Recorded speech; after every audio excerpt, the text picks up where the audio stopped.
Assalamualaikum warahmatullahi wabarakatuh. Alhamdulillahirabbil alamin wassalatu wassalamu ala asrofil anbiya'i wal mursalin wa ala alihi wa sahbihi ajma'in amma ba'du. Pertama sekali marilah kita panjatkan puji syukur kehadirat Allah Subhanahu wa taala yang dimana telah memberikan kita nikmat kesehatan dan nikmat kesempatan sehingga saya bisa memaparkan materi pada video kali ini. Selawat bertangkaikan salam kita hadiahkan ke arwah Nabi besar Muhammad SAW yang berlafazkan Allahumma sholli ala Sayyidina Muhammad wa ala ali Sayyidina Muhammad. Yang saya hormati Bapak dosen pengampu selaku pengampu mata kuliah Pendidikan Kewarganegaraan. Di sini sebelumnya izinkan saya memperkenalkan diri. Saya Willa Fitria dari kelas Sikor C dengan NIM 62322100006.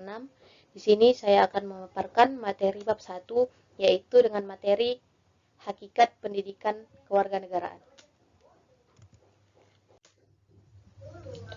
Nah, yang pertama itu pendahuluan.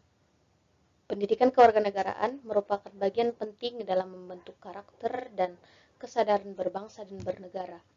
Melalui pendidikan ini, mahasiswa diharapkan dapat memahami hak dan kewajiban sebagai warga negara yang baik. Belajar tentang pendidikan kewarganegaraan pada dasarnya adalah belajar tentang keindonesiaan. Belajar untuk menjadi mahasiswa yang berkepribadian Indonesia, membangun rasa kebangsaan, dan mencintai tanah air Indonesia. Next. Nah, yang kedua itu pengertian pendidikan kewarganegaraan. Pendidikan kewarganegaraan dibentuk dua kata, yaitu kata pendidikan dan kata kewarganegaraan. Dalam Undang-Undang Republik Indonesia Nomor 20 Tahun 2003 tentang Sistem Pendidikan Nasional Pasal 1 Ayat 1 yang didefinisikan pendidikan sebagai salah satunya ialah pendidikan adalah usaha sadar dan terencana untuk mewujudkan suasana belajar dan proses pembelajaran agar peserta didik secara aktif mengembangkan potensi dirinya untuk memiliki kekuatan spiritual keagamaan.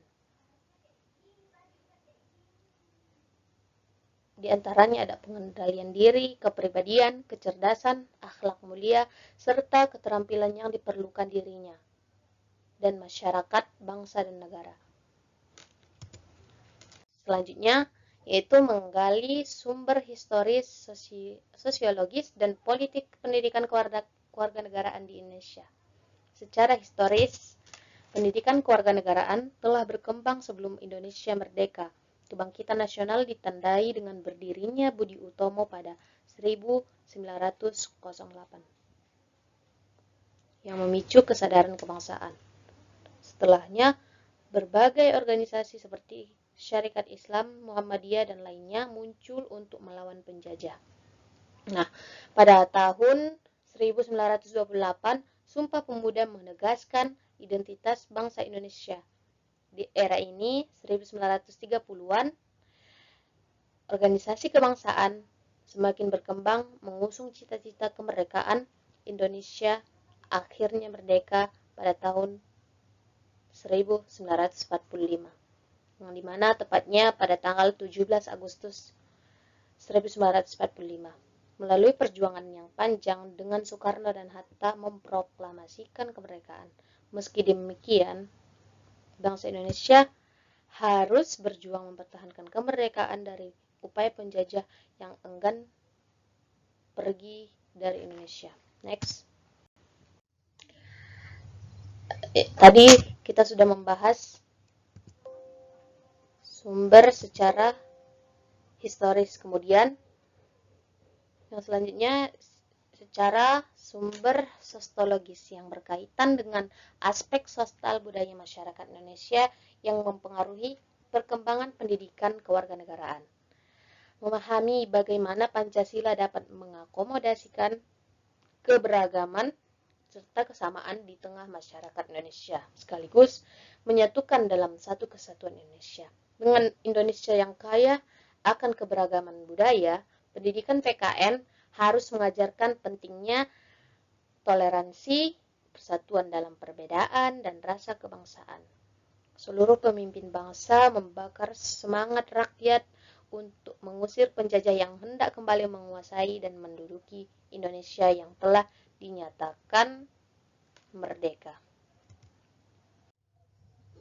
Nah, yang kemudian secara sumber politik terkait dengan kebijakan pemerintah yang mempengaruhi kurikulum pendidikan, khususnya dalam pelajaran PKN.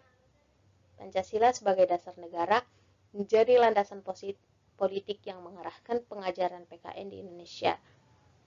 Pendidikan kewarganegaraan mulai masuk dalam pendidikan sekolah dapat digali dari dokumen kurikulum sejak tahun 1957, yaitu pada masa Orde Lama.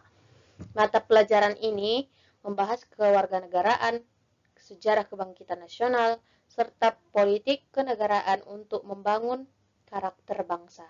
Memasuki Orde Baru, pendidikan kewarganegaraan masuk dalam kurikulum 1968 dengan nama Pendidikan Kewargaan Negara yang menegaskan pentingnya pemahaman politik dan nasionalisme dalam sistem pendidikan Indonesia. Nah, yang keempat itu ada landasan pembelajaran pendidikan kewarganegaraan. Yang pertama ada landasan ideal, yaitu Pancasila. Yang kedua ada landasan ilmiah. Kemudian yang ketiga ada landasan yuridis. Masuk kita ke tujuan pendidikan kewarganegaraan. Tujuan pendidikan kewarganegaraan menurut Kosasih Jahiri adalah sebagai berikut. Di antaranya ada